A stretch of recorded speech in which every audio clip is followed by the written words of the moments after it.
नमस्कार, प्रभात साक्षी news network पर आप सभी का स्वागत है। इस वक्त मेरे साथ हैं शिवसेना यूबीटी सांसद प्रियंका चतुर्वेदी जी। प्रियंका जी, आप जो 6 यूरोपीय देशों की यात्रा पर सर्वदलीय प्रतिनिधिमंडल गया था, उसके साथ थीं और जिस तरह से हमने देखा कि आतंकवाद के खिलाफ भारत ने बड़ी स्पष्टता के साथ, दृढ़ता के साथ पूरी दुनिया को अपने जो हित हैं, उनके बारे में बताया। हमारा जो नया भारत का जो संकल्पना है, उसके बारे में बताया। तो इस यात्रा के दौरान आपके क्या अनुभव रहे और आपको क्या लगता है कि यात्रा अपने उद्देश्यों में कितनी सफल रही?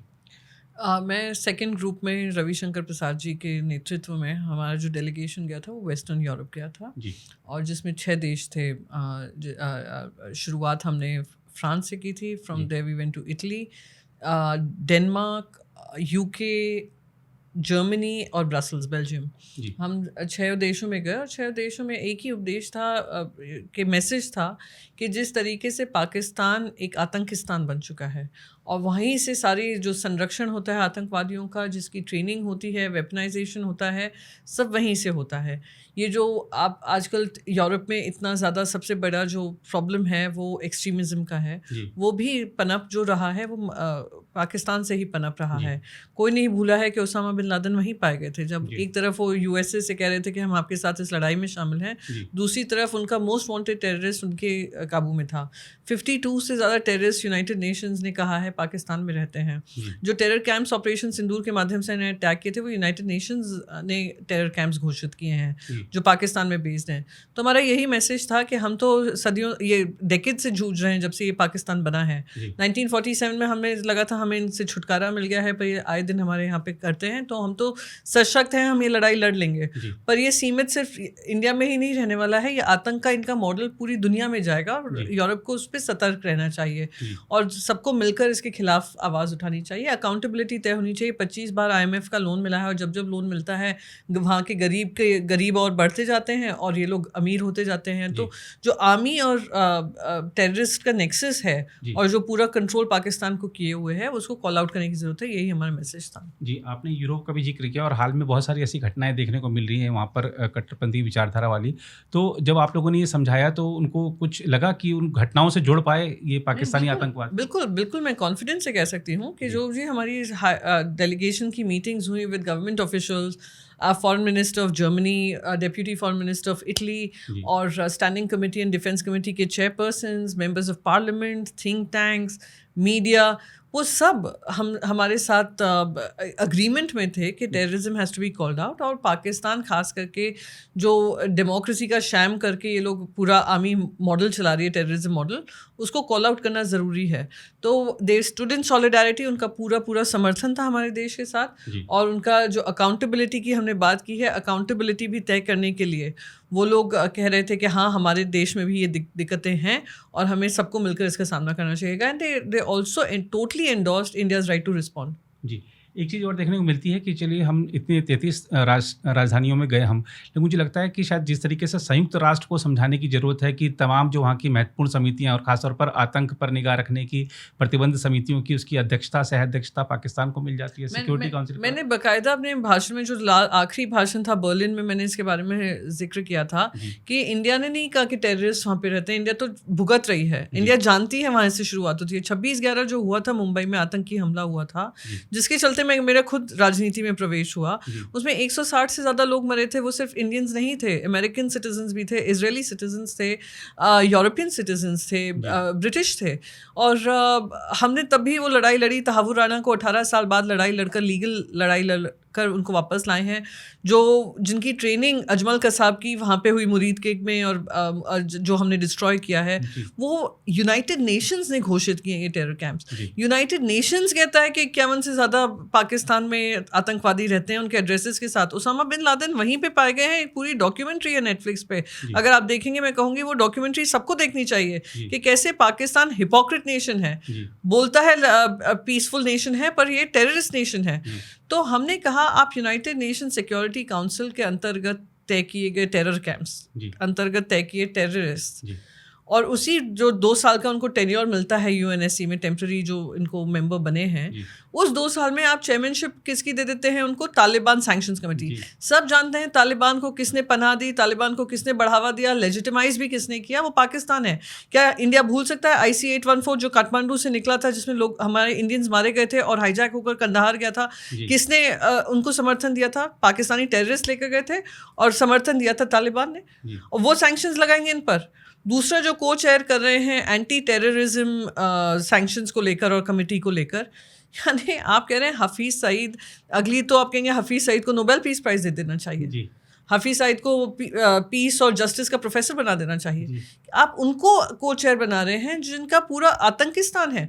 तो यूनाइटेड नेशंस को इस पर विचार करना पड़ेगा। पहले तो UNSC में 1.4 बिलियन पॉपुलेशन का एक देश जिसने जिम्मेदारी समझी है, इकोनॉमिक ट्रेड उन्होंने बढ़ाया है, 4th लार्जेस्ट इकोनॉमी है, आप उनको ही UNSC का परमानेंट मेंबर नहीं बना रहे, साथ ही साथ ऐसे देशवासी को मेंबर, चलिए रोटेशनल मेंबर बना रहे हैं, पर उनको ये जिम्मेदारी दे रहे हैं। तो कहीं ना कहीं मैंने तो ये फ्रैंकली कहा है कि it is a sad joke on the fight against terrorism. जी, और हमने इन 10-12 दिनों में प्रियंका चतुर्वेदी जी का एक नया रूप देखा। आप अक्सर सरकार विरोधी प्रदर्शनों का एक मुखर चेहरा रही हैं। अब ये जो 10-12 दिन थे, इसमें सरकारी प्रतिनिधिमंडल में और सरकार का जो स्टैंड है, भारत का स्टैंड है, वो आपने रखा। आपने जैसा जिक्र किया कि हम थिंक टैंक से मिले, मीडिया से मिले, तमाम जो वहाँ की असेंबली हैं और वहाँ की जो पार्लियामेंट है उनके सदस्यों से, उनके प्रतिनिधियों से मिले। तो ये जो एक अनुभव था, ये आपको ये 10-12 दिन कैसा, आपको अलग क्या महसूस हुआ इसमें? देखिए, जैसे मैंने कहा, मेरी राजनीति में प्रवेश ही 26/11 के बाद हुआ। मैंने आतंक मुंबई में देखा है, और आतंक में जैसे छत्रपति शिवाजी टर्मिनस पे लोगों की जानें गई, जो अजमल कसाब ने खुल के उन पे गोलियां दागी थी, उनके परिवारों का हाथ थामा है। हमने देखा है कैसे घर नष्ट हो जाते हैं, कैसे एक महिला को पूरी घर की जिम्मेदारी लेनी पड़ती है, छोटे छोटे बच्चे होते हैं। मैंने वो देखा है, और मैंने वो उसके बाद जो मेरी खुद की राजनीति में प्रवेश हुआ, वो उसी को ध्यान में रखकर हुआ। तो मैं जो विदेश में बोल रही थी, मुझे एक जिम्मेदारी मेरे देश के प्रति दी गई थी। मेरे आर्म्ड फोर्सेस ने जो काम किया है ऑपरेशन सिंदूर के माध्यम से, ये बताया है कि जब जब तुम अधर्म परोसोगे तो धर्म स्थापित करने में हम झिझकेंगे नहीं, जो भगवान श्री कृष्ण का उपदेश है, वो हमने कहा है। और तो उसी सेंटिमेंट से मैं गई थी, मुझे जो जिम्मेदारी मिली कि I will not let my Indian try colour down, even if मैं मेंबर ऑफ द ऑपोजिशन हूँ, हम एक डेमोक्रेसी हैं, पर जब हम विदेश जा रहे थे, हम एक जिम्मेदारी के साथ जा रहे थे कि हम सब एकजुट हैं।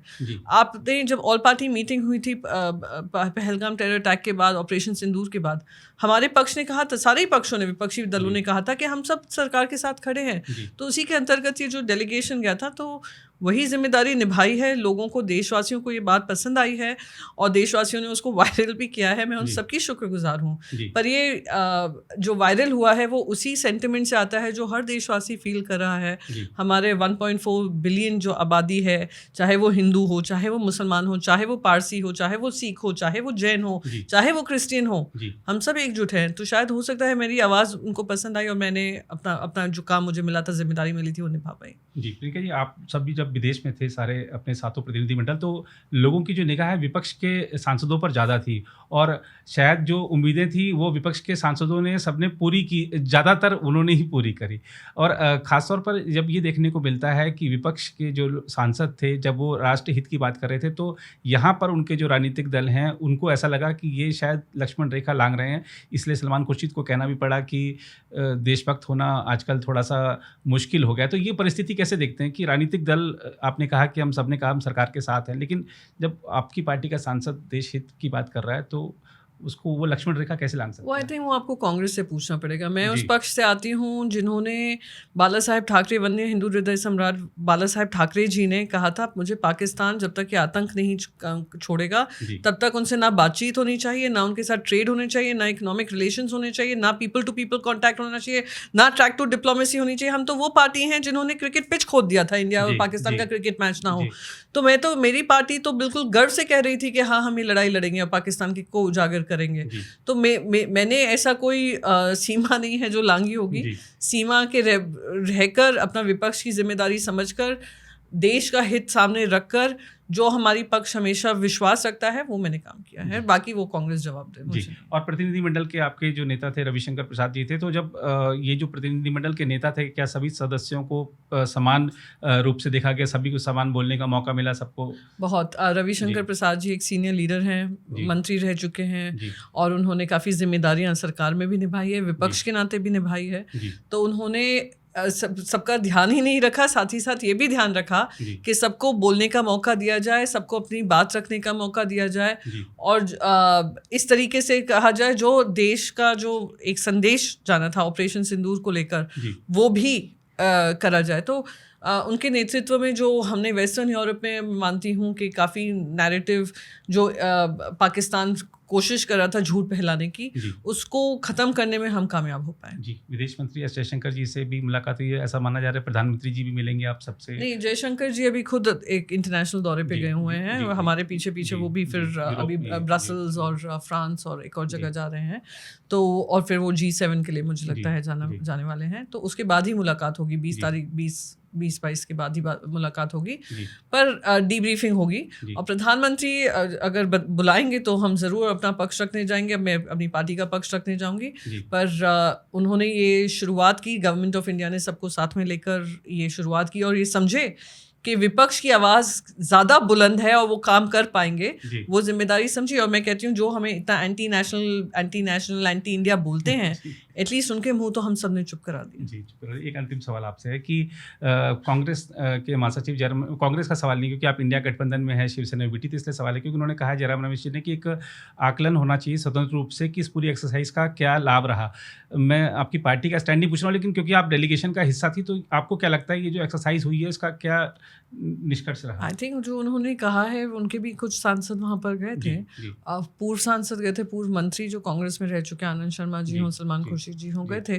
पहले उनसे आंकलन लेंगे और फिर सारे डेलीगेशंस का आंकलन जब डीब्रीफिंग हो जाएगी फॉरेन मिनिस्टर को, जब प्राइम मिनिस्टर और मॉनसून सेशन में जब भी ये बातचीत होगी तो उसका भी अकाउंटेबिलिटी मिल जाएगी। पर आई थिंक पहले वो अपनी पार्टी के जो MPs हैं और फॉर्मर मिनिस्टर्स हैं उनसे पूछ लें, डीब्रीफिंग ले लें। जी, उनसे पूछ लें।